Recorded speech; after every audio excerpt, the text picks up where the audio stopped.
Good afternoon and welcome to Enhancing the Digital Front Door Despite Today's Labor Shortage by Automating Repetitive Tasks, a Health System CIO Media Inc. production sponsored by Hyro. Just a little housekeeping before we get started. My name is Anthony Guerra. I'm the editor-in-chief of Health System CIO, and I'll be your moderator today. We're looking forward to your participation. You can send in your questions or comments in the Q&A box, and we'll take them later in the program. Just so you see how we're going to spend our time today, we're going to go about 35, 40 minutes with our main panel discussion featuring Joel Vengco, SVP and Chief Information and Digital Officer with Baystate Health, Nassar Nizami, EVP and Chief Information and Digital Officer with Thomas Jefferson University and Jefferson Health, and Amber Fenci, VP Digital Health and Engagement with Novant Health, and Israel Crush, CEO at Hyro. So we're going to jump right in. We have a lot to talk about today. So Joel, let's start with you. Can you give us an overview of your organization and your role? Sure. Thanks, Anthony. Thanks for having me on. And I want to thank my co-panelists also for their time today. So I'm as you mentioned, I'm the Chief Information Digital Officer here at Baystate Health. Baystate is a 5-hospital health system in Western Massachusetts. We have over 90 medical groups peppered around the western part of the region. We are the largest health system, by the way, in the western part of Massachusetts. We also have a commercial health plan that we own, about 250,000 members. We have a medical school that's now in its 5th year that is on campus and focused on population health and primary care. And we also have a technology innovation center called TechSpring, which I founded in 2015. And I'm just glad to be here. Thank you, Anthony, for the invite again. Thanks, Joel. Nassar? Hey, good afternoon, everyone. My name is Nassar Nizami. Thank you, Anthony, for having me on. I'm the Chief Information and Digital Hospital at Jefferson Health. Prior to joining Jefferson, I was with New York Presbyterian, and before that, I was with Yale New Haven Health. Jefferson Health is a 18-hospital, 2-campus university, and a health plan. We're about $9 billion in revenue, about 40,000 employees. We are the largest healthcare provider in the greater Philadelphia area. We serve Philadelphia and Southern Jersey. And again, thank you for having me. Very good. Amber? Hi there. My name is Amber Fenci. I am the Vice President of Digital Health and Engagement, as Anthony mentioned. I have the great opportunity of working at Novant Health, which is perhaps you'd call it a super regional in the Carolinas and Georgia. We have around 35,000 team members, about 15 facilities, 800 clinics, nearly 2,000 physicians.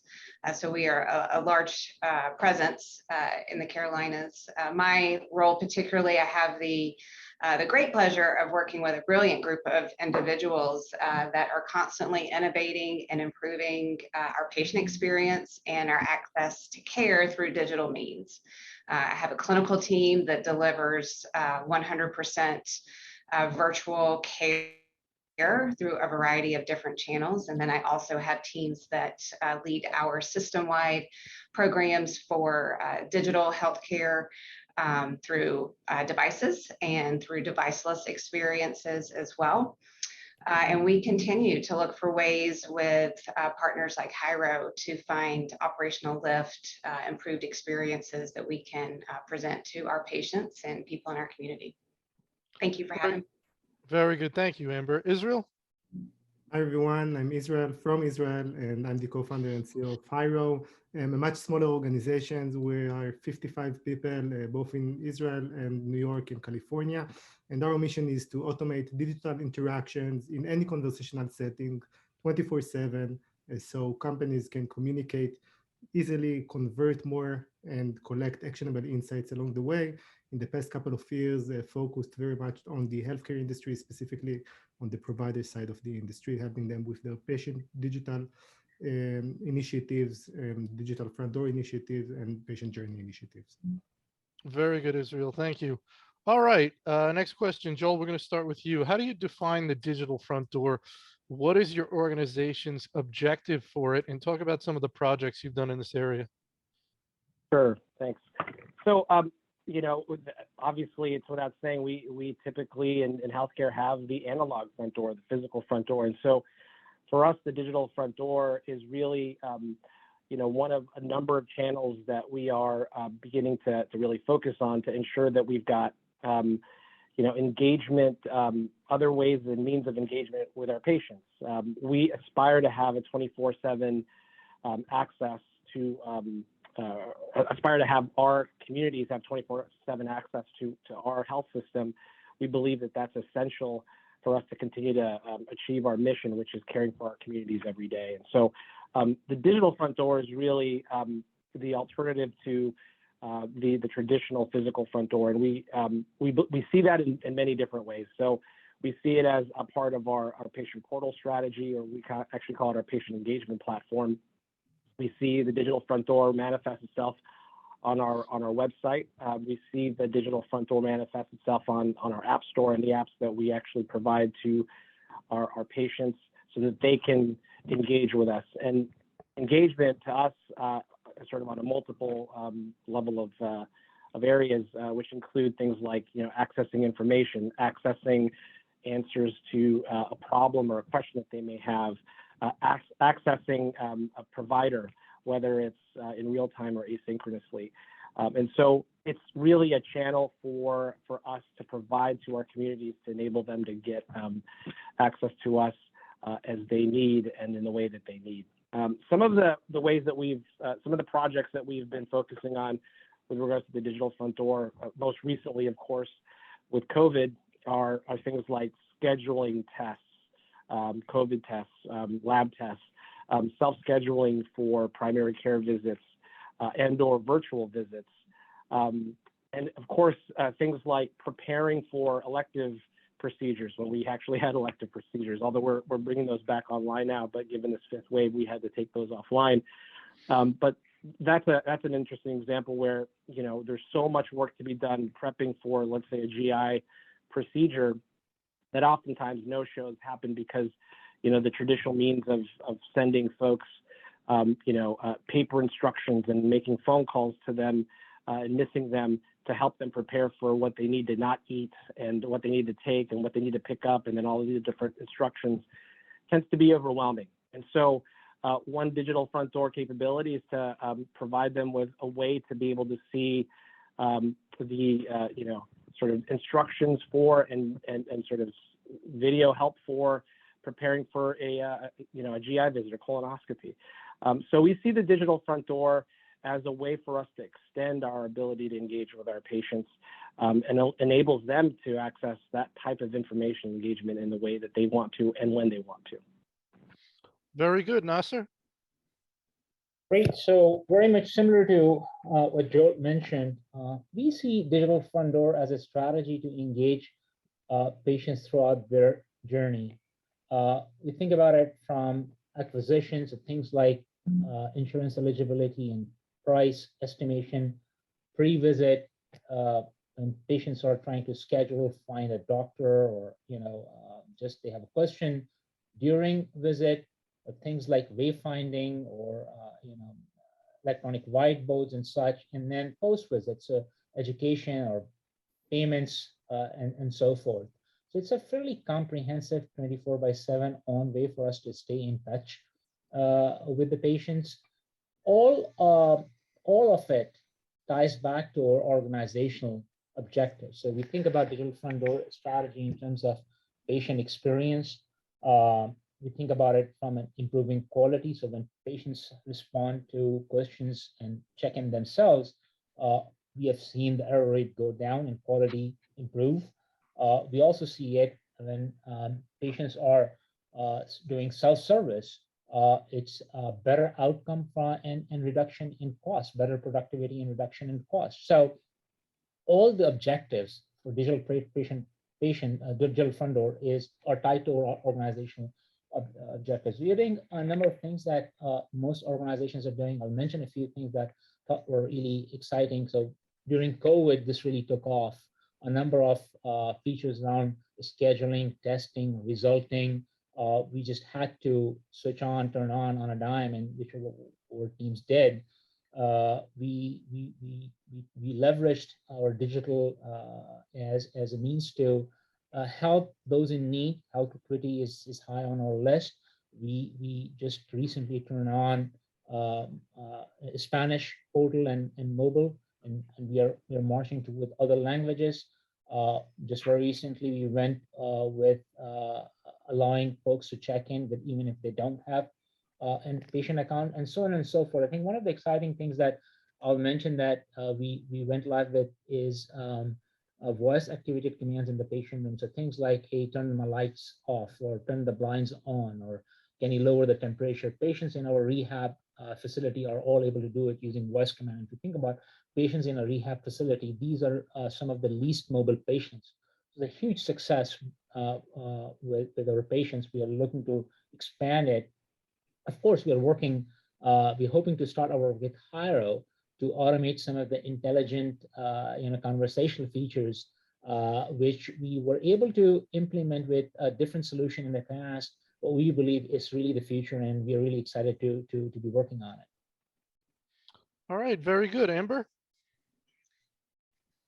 I echo most all of what my co-panelists have shared so far. A slightly different maybe way to share the point of view from Novant Health is we are very intentional to survey and assess and embed ourselves within our communities so that we can truly understand what our community representatives, our patients, caregivers are desiring and wanting.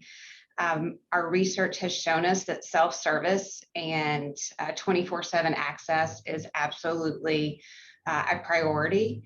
And for me personally, digital front door is meeting the patient exactly where they are, how they prefer, and on a channel that they choose. And so it's a variety of experiences that we must make available and stitch together a meaningful journey across the different digital platforms that Novant Health may offer, whether it is web or, to Joel's point, our patient portal, or any of our even digital devices that we may put into the hands of our patients to do remote patient monitoring.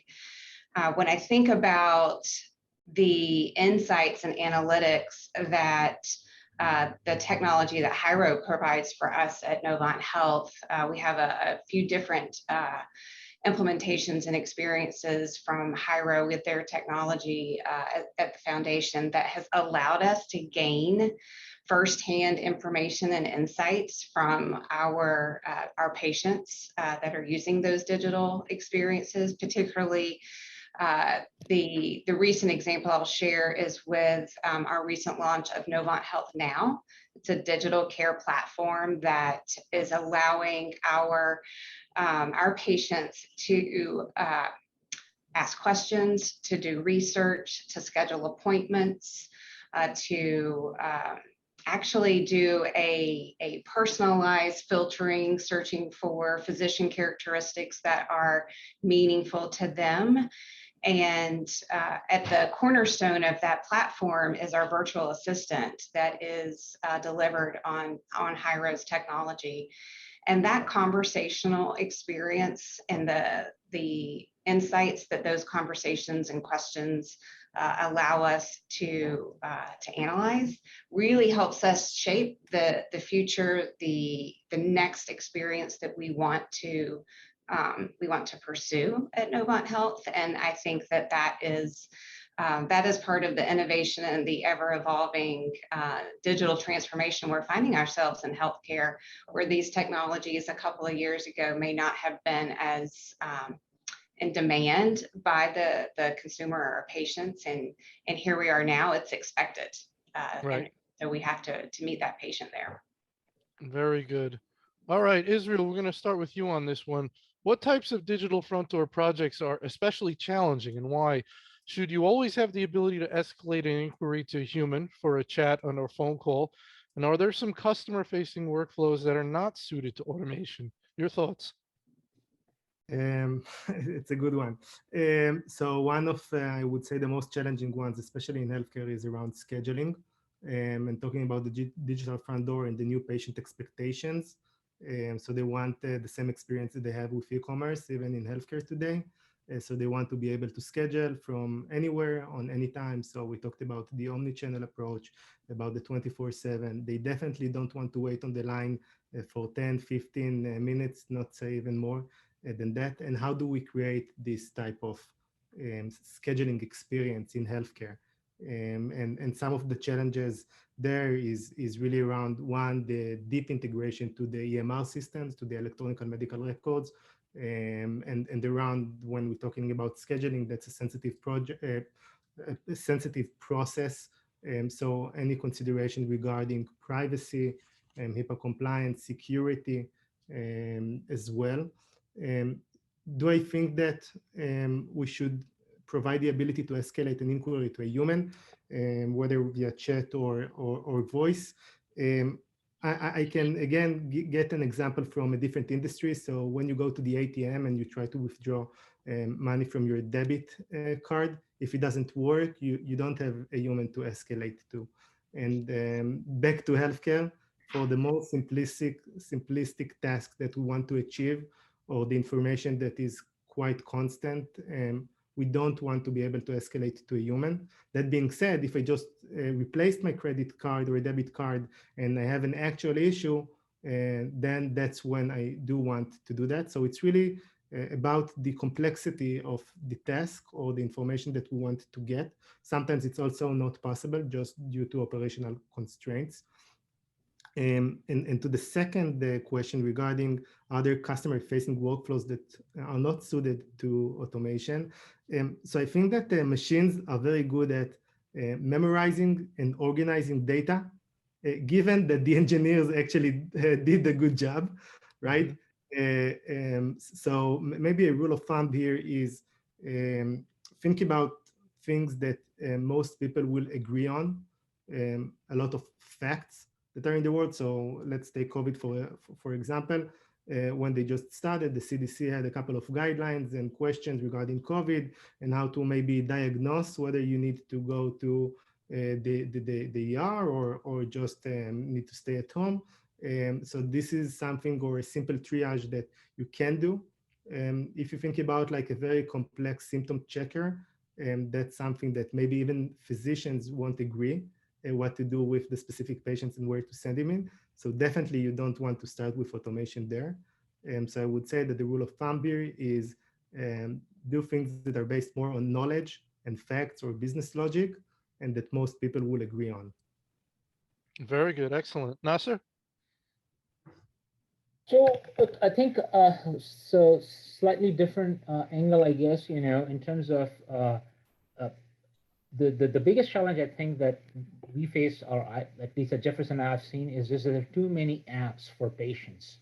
There's too many solutions. So that's probably number one challenge whenever you think about a new initiative. Is it going to be a yet another app that patients will have to figure out how to navigate, right? There is a pretty significant adoption and training element, which is, I think, becoming more and more of an issue as we have these niche solutions for different, whether it's a disease or a hospital or wellness, it doesn't matter. There are just too many of healthcare apps. I think that's probably, I would say, the biggest thing that we face as a health system. Every specialty, every disease, every service line, apparently there is a solution. And how do you come up with an organizational strategy when you have, in some cases, vendors have their own very, I guess, contradicting and conflicting strategies? It's a challenge right now. I think ultimately it's probably going to be solved. That's first. Secondly, I think internally speaking, in terms of projects, we find that most difficult projects are when we are working with multiple system, internal systems or partner systems. So we have several joint ventures and partnerships, and often there is a desire to offer a seamless solutions to our patients, which is a great idea, and absolutely we should be working on and we work on, but practicality of underlying systems being different, I think makes it very difficult to present a seamless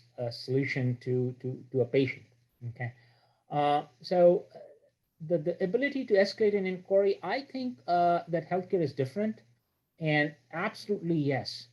there should always be a path for patients to contact a human being. It may not be real time. So it's not like, hey, here's a chat or here's a phone call. And if you click on this button, you're going to get a human. It doesn't have to be that, but there has to be a way, because you never know the urgency of the question. At times, very small, very insignificant questions start, but end up being significant. We, at least from a provider perspective, we deal with healthcare, and I feel very strongly there is always have to be a path to answer the question, even if it means that will lead to a human being. But today, look, 3 years ago, 4 years ago, even today, most health systems, and certainly Jefferson, have a phone line. So why not just make it available? As much as we love automation, I think there has to be a path. And look, I think the last question on customer-facing workflows that are not suited for automation, I think Israel gave a great example on symptom checker. For a variety of reasons, there are workflows that are complicated. Anything that takes more than a few minutes is probably not a good self-service candidate.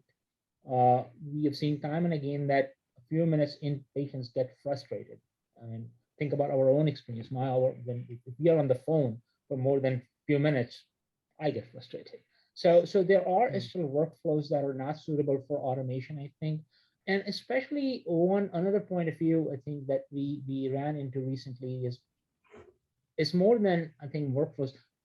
Pieces of information. There are certain pieces of information like certain sensitive lab results. Think about digital front door. We want to make as much information as possible, but there are times when there are patients like underage patients, or there are results that may be sensitive, and you want to think about how much you want to automate and how real time do you want to be. There is no right answer to in some cases, but there's certainly a challenge that we faced, and certainly a discussion that I think all health systems need to have. Very good, Amber. I would like to reiterate the point about our inundation of healthcare apps. The number of point solutions that have come to the market are at times overwhelming, and it is easy to find a point solution to solve a problem, and if you aren't careful, you quickly will end up with a real estate of technology that is disconnected and not well stitched together. And that's where the breakdown, I think, can truly be impactful in a negative sense to those who are trying to utilize the technology and self-serve. And so I do find it challenging to navigate and drive a strategic view outside of the organization, particularly with our vendors, that we need to have a well thought out, stitched together journey before we make a decision and investment. Look for a partner with a vendor that is amiable to take that time and explore what the journey is that you wish to desire, and then that vendor that takes the time to do that, I suspect, will align with you on the experiences that you want. Your outcomes are going to be far better than if you solve one problem at a time. I'd also echo what Israel mentioned around look for automation to be introduced where there is a clear path. It can have a few branches, but if you think about implementing technology, a self-service experience for one of your specialty service lines, if you're part of a healthcare system where there are very nuanced and niche considerations and attributes between patient and physician that have to be considered for symptom checking or for physician matching, those become very difficult to do. And so I would say that is those are challenging projects to take on, and without full investment from your clinical partners, that will be very difficult to do because even as Israel said, even the clinicians may not agree on what the workflow should be. So to try and engineer it in a systematic fashion can be very challenging. The last point I want to make is just to reiterate that in healthcare, I do believe it is essential to have a pathway for human intervention. We at Novant Health are very focused on the human-centered aspect and our patients being at the very core and their support networks being at the core of what we are designing. And if there is a desire to speak to a live person, there should be an option to allow them to transfer into that live person, whether it's a web chat.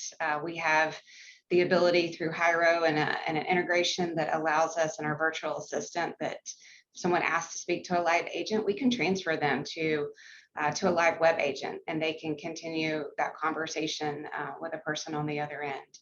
We've had an implementation with Hyro that is a voice bot. And if there is the request to speak to an agent, which we did have them, about probably 20% of the calls that came in would ask to still speak with an agent. And we afforded that opportunity to redirect them to a live person.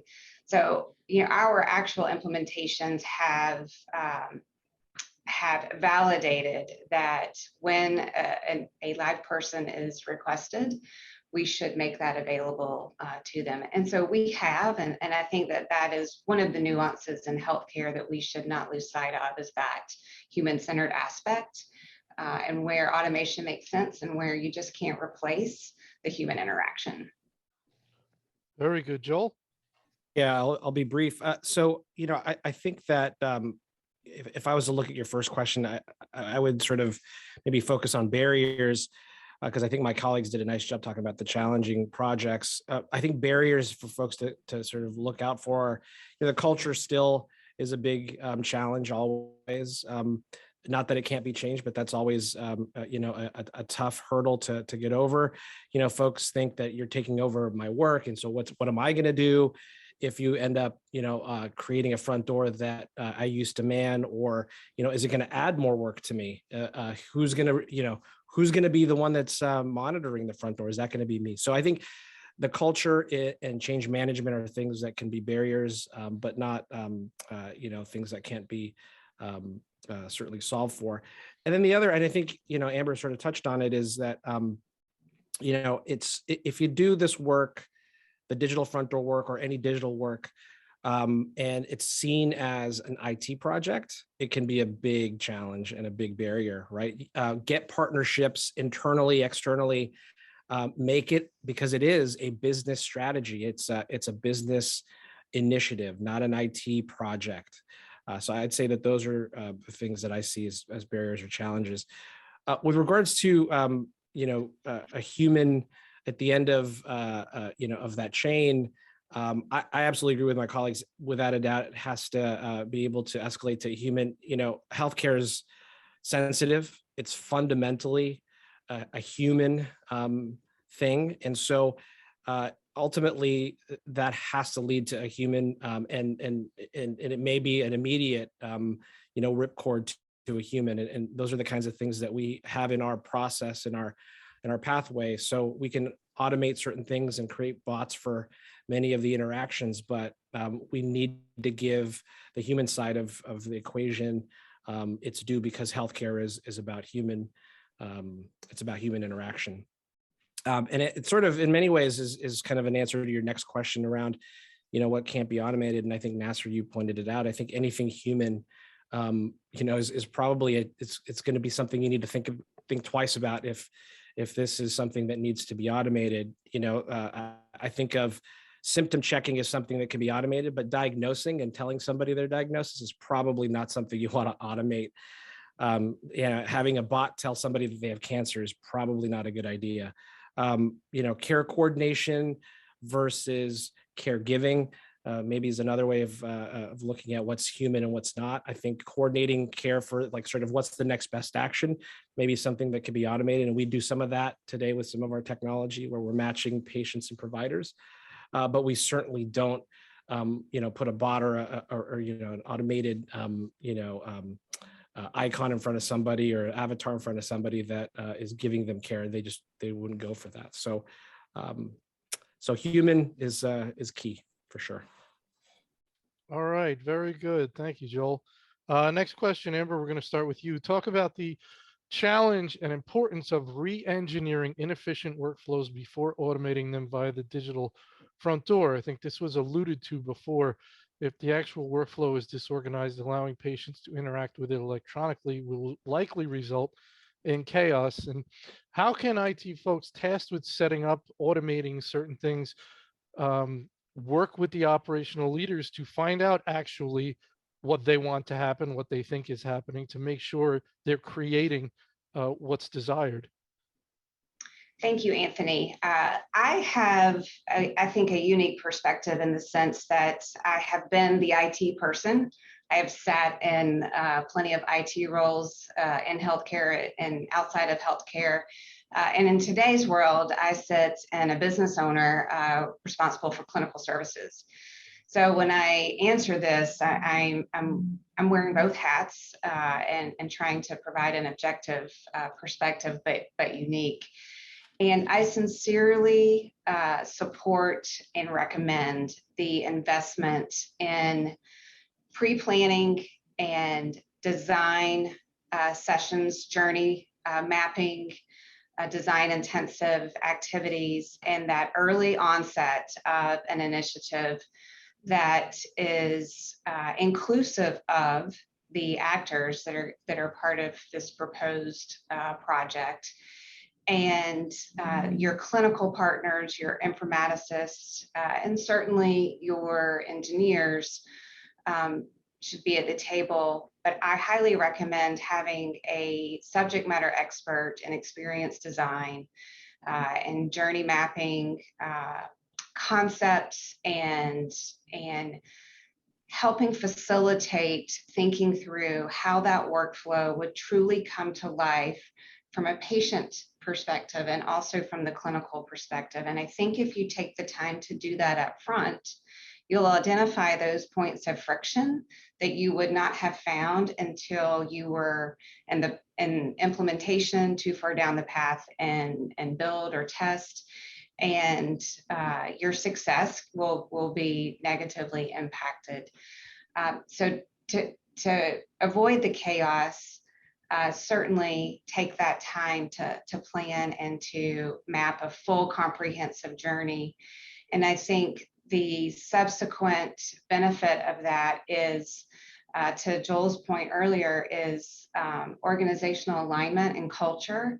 If you have all of those parties that will be part of the workflow ultimately represented in the room at the very beginning and designing that workflow, then you have began to build the foundation and the buy-in for what that new experience, that new process that's re-engineered is going to be. And with that buy-in, you will be far better positioned for adoption and success when you are ready to move that into production. So please remember that those clinical partners, they extend beyond just your physicians group and your advanced practitioners. It's going to be your clinic administrators. It's going to be some of your office staff. There is a heavy burden on our nurses today, given the shortages that we are facing. So those are the variety of clinical roles too that I think need to be considered when you are doing that design work up front. Excellent. Thank you, Amber. Joel? Yeah, I echo what Amber had mentioned in her statements, particularly the players that need to be a part of it. So I'll frame for you kind of the way that we look at it, our structure, but prefaced with the fact that I think what Amber talked about with regards to journey mapping and human-centered design, I think those are important key components of it. And by the way, I love this question because I think calling it digital is it still has the same potential pitfalls of paving cow paths, right? It's like, back then we were trying to digitize and implement technologies, but if you didn't work on the workflows and the old traditional operating models, you could pave those cow paths and it won't make anything more efficient. So we look at it in three sort of with sort of a framework of three layers. The first is, what's the outcome or the experience we're looking to achieve, and then from there we look at the operations that we have in place today that would achieve those experiences or outcomes. And oftentimes what we'll find is that the experience or the outcome that we're looking for is not able to be supported by the current operations.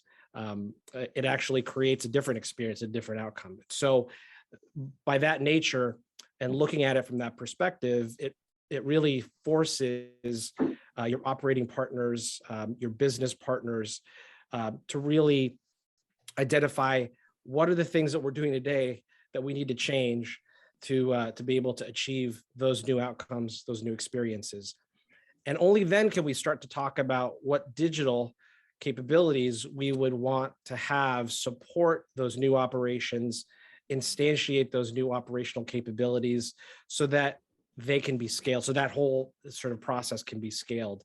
And with that framework, it really brings in more than just IT folks. It brings in, the business partners. It brings in the marketing folks. It brings in finance, and the accountability across those different domains elevates, and they get more embedded into the development of the solution, because now they know what they need to change or what they need to support in order for us to achieve an aligned outcome and or experience that we've all bought into. Very good, Nassar. I think I agree with everything that Joel and Amber said. I just say that this is probably the single most complicated issue that our teams deal with. And one of the things I'm incredibly proud of is that IT at Jefferson, and I think it's true for most organizations, but certainly at Jefferson, is one organization that understands the processes of the entire organization, whether it's nursing, cardiology, revenue cycle, you name it. We have someone in IT that understands the processes. And often our job as IT team members is to simplify and help them processes. So I have in our team, we have folks who understand human factor engineering, folks who understand lean processes, experts in UI and UX. And the reason we have these individuals is when we think about implementing an IT system, often the processes that we are trying to automate are antiquated, complex, very difficult to follow. And when you automate a very difficult, complicated, broken processes, you result in just magnifying whatever the underlying problems are pretty significantly. So imagine automating simple tasks like checking a website. So a human doing 7 or 8 clicks, you can automate it and turn it into thousands and thousands of clicks. That's just a simple example, but I think highlights how important it is to address the underlying process before you try to automate or solve the problem. And same thing is true for digital front door. I'll give you another quick example of online scheduling where we had this debate at Jefferson about should we allow online scheduling to all patients or not? And the underlying issue was that what if it resulted in wasted time for providers? So patients scheduling time with providers where it's not really needed, right? And of course, the first iteration was a very complicated set of criteria, which simply patients were not willing to go through. Because as I said earlier, if it takes more than a few minutes or it takes more than a handful of steps, patients are going to get frustrated. So that we scratched that. Second thing that we implemented was, all right, let patient just schedule, and on the back end, we will have people who are going to just check every request or most of the requests that come in with limited success. And now what I'm going to call 3 is an efficient decision tree process where we're implementing decision trees that are streamlined, that are very simple, and based on a few questions where patients can navigate to who or what especially they should be scheduling. So just one example of how, you just cannot put a technology. If you put a technology on a broken process, you're just gonna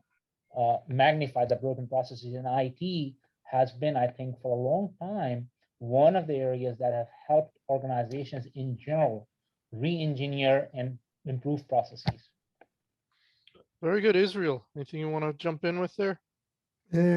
Maybe just to emphasize on what has been said here around aligning on outcomes with all the relevant stakeholders. Another thing that we tend to do is aim big but start small.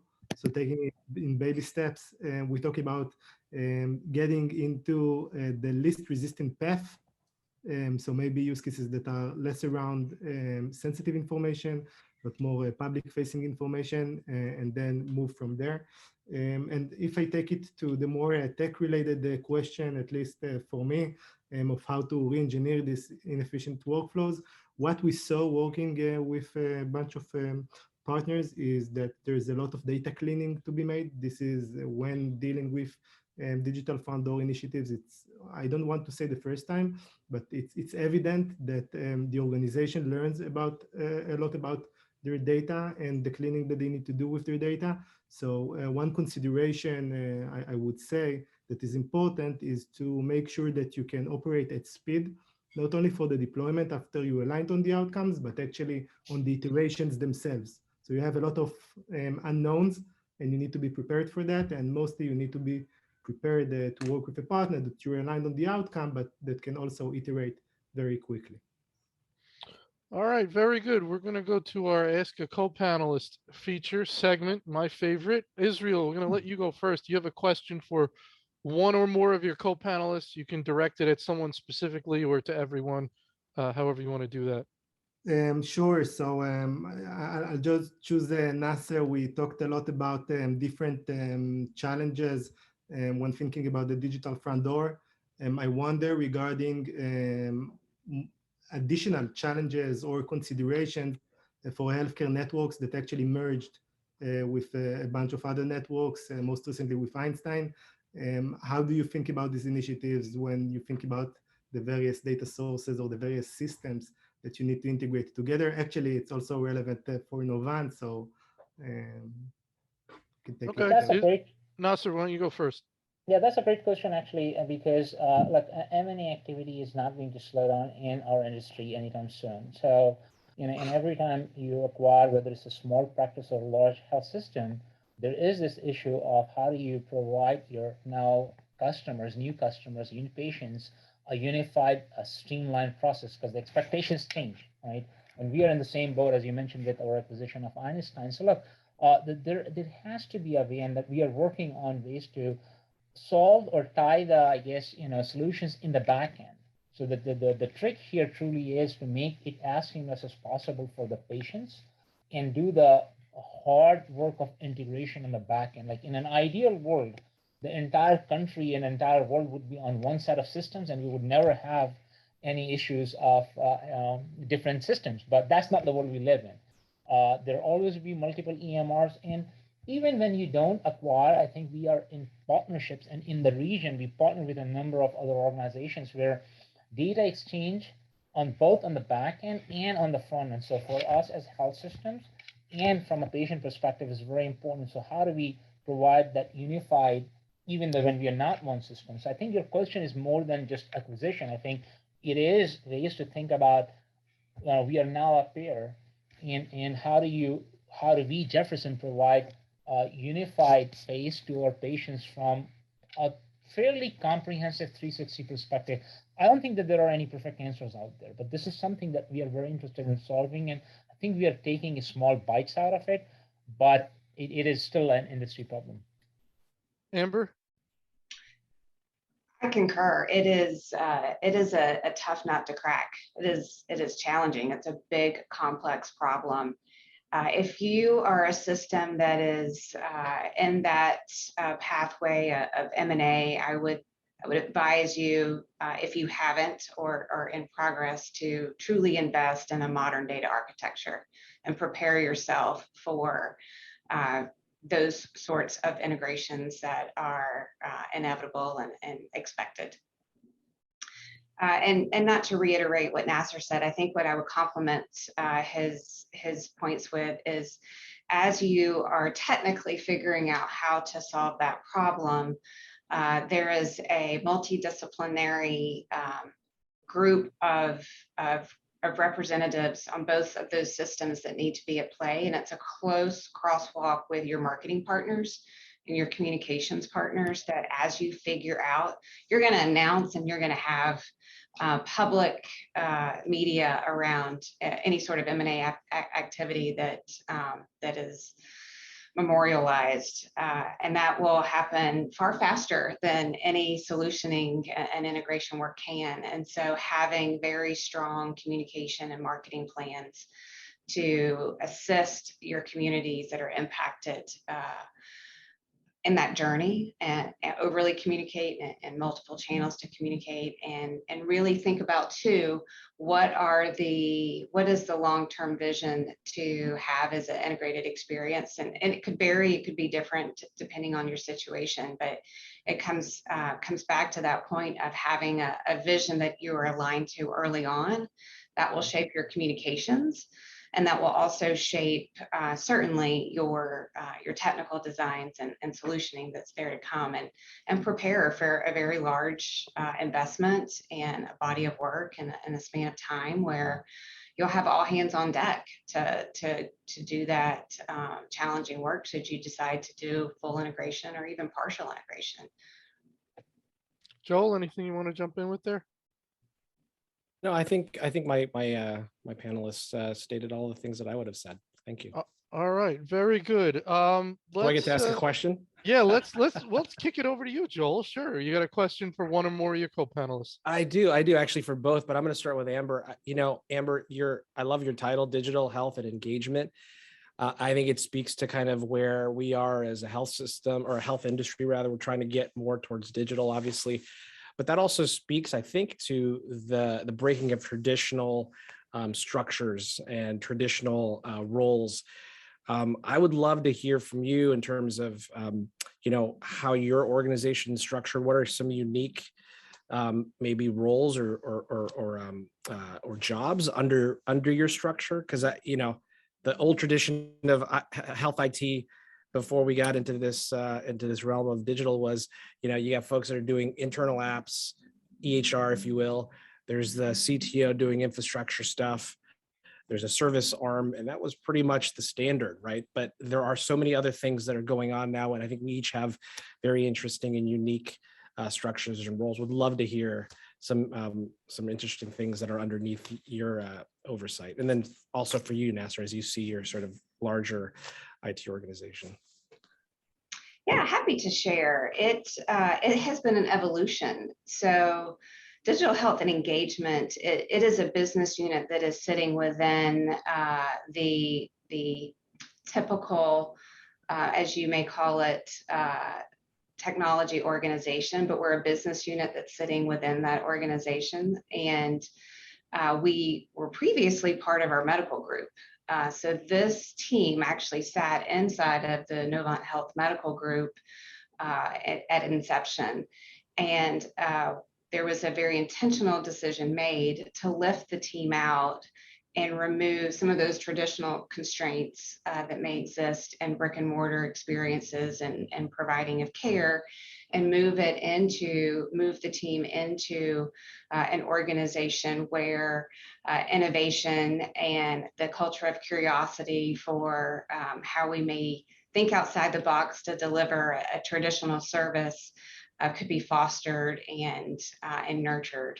And so that was one distinct organizational change that was made. We still adhere to the same safety, quality, compliance metrics that our medical group does, and certainly have close ties and dotted lines into that team. But we actually have one arm of my group that is, we call them digital care delivery. And that is a team of individuals of practicing clinicians with a medical director at the helm that are delivering care on demand. So you can have an urgent care virtual visit by accessing that team through our website or even through our patient portal, MyChart or MyNovant. And that team also supports the digital health, the telehealth experiences for the broader medical group. So not only does that team deliver clinical services themselves 24/7, they also support the rest of the medical group as they embrace and evolve their own telehealth offerings within the individual clinics. We also find ourselves frequently offering additional support to our medical group. For example, if we have critical labs that need to be reviewed in the middle of the night, instead of waking up the physician who is having a nice night's sleep, we have a team of advanced practitioners who can receive those labs and review those results and actually make the qualified decision of what to do next. And so those are ways that we have provided extended clinical services to our medical group. Mental health referrals are made to our team as well, where the scenario and the patient situation makes sense. So that's one aspect. And then the other part that's just really fun is the part of my team that gets to bring new emerging technologies forward for the system. So we do a lot of vetting, a lot of research. We work closely with our innovation lab, who does much of our scouting for that really bleeding edge type of opportunity that's out there. And then as it begins to grow a little bit of legs, or maybe it's a little more in the leading edge space, where we have clinicians who are ready to pilot or try something new, whether it's a new device. It could be augmented reality or something ocular based. It may be remote patient monitoring and a solution for bariatrics, for example. Those are the types of other projects that has a technical aspect to it that is closely partnered with our medical group to bring it to life. So hopefully, Joel, that gives you a little bit of insight. And just one last point on that. On the team, there is a foundational layer for engagement where we actually have a community voice team with a panel of about 6,000 community members who have enrolled and said, hey, we'll participate in surveys that you send digitally to us to vet new ideas, to get a pulse check on how they may feel about a concept, or we have some market data that tells us a new idea, maybe something we would want to pursue. We will use community voice to actually reach individuals and seek their input, and then use that data to help inform us on decisions that we make. Very good, Nassar. Is there anything you want to add there? Briefly, I think I agree with everything Amber said. I'm a big believer that IT is not separate than business. IT is the business. Our mission at Jefferson is to improve life. That is our mission. And we are working to really solve that. I am also, and this, I would say this, like there is no one answer. There are many different answers on organization and structure, etc. It depends from organization to organization. It also depends on where the organization is in their maturity. At Jefferson, where we are right now, we are aligning different functions under one team. One of the things that we struggled with is creating a separate innovation team, that really brings some questions, which is, hey, so rest of the teams, are they not innovative? And we struggle with having one team or one group impression, at least, that one team or one group is working on a more, I guess, cool, innovative things, and other teams are not working on cool, innovative things. So we've tried to change that, and I think I'd like to see, and I believe that our entire team is very innovative. I think we absolutely believe that if there is not stability, there is not firm investment in some of the basic functions, it's very difficult to innovate, transform, or optimize on a shaky, non-standard, non-stable system. So our approach in the last couple of years have been to have one team delivering on innovation, digital, and also responsible for what our traditional IS&T functions. So let's stop there.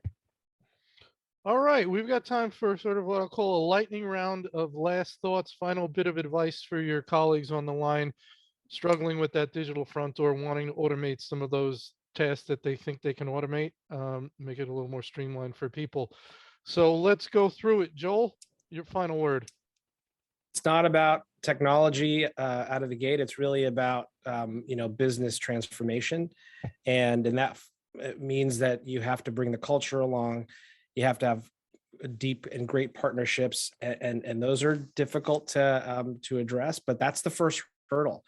Once you get there and there's alignment, then it's sort of the field is green, and then I think you start to address the things that you are looking to address, which at the core is making sure that you give your consumers and your patients what they need to stay healthy. Excellent. Nassar? We're living in exciting times. This digital transformation has been accelerated due to COVID. COVID was just horrible things happened during COVID, but one of the good things coming out was that just adoption of technology and just the scale that digital health got was just remarkable. And I absolutely believe that this will be a decade of digital health. That really excites me. And I think we're on a journey that's really exciting. IT, technology, people like us are going to play an important role. And in many ways, we'll be leading the organization. So I think we are very excited about next 5-10 years. Excellent. Amber? Thank you. I would leave the team with the thought. I believe that there are tons of good ideas out there every day, but not every good idea can be implemented. And to be very intentional and selective on the ideas that you want to bring forward and bring to life, and look for the ideas that align to the priorities of your marketing partners, of your clinical partners, and certainly tree up to your strategic priorities for the organization. So if you have initiatives that are a priority and programs that are a priority system-wide, identify those ideas and those opportunities that are digital in nature that can be a force multiplier and truly create some sort of expanded experience that may not have been thought of in its traditional sense initially. But if you look for a way to digitize or create a complement experience to a core priority for the system, then I think you can have great success. But be selective in what you choose to do and what you choose to invest your resources in. The resources are limited. Your clinical partners are stretched very thin. So be selective. Excellent. Thank you. Israel, we'll give you the last word. Thank you. So I said it already, aim big, start small. By aiming big, carefully choose the partners that you're going to work with. Make sure that they're not another app in this ocean of apps, that they can actually support you in various use cases on various channels, and then start small, go at the least resistant path, and have some quick wins for actual needs, and go from there for the more complex scenarios. Excellent. Well, that's about all we had time for today regarding continuing education. You can use the final slide in this deck. You'll receive an email when the recording of this event is ready for viewing. If you want to sponsor an event with us, you can reach out to Nancy Wilcox from our team, or go to our website to register for upcoming webinars. With that, I want to thank our tremendous panel, Joel Vengco, Nassar Nizami, Amber Fenci, and Israel Crush. I want to thank Hyro for sponsoring, and our attendees for once again joining. And with that, everybody have a wonderful day. Thank you. Thank you. Great day.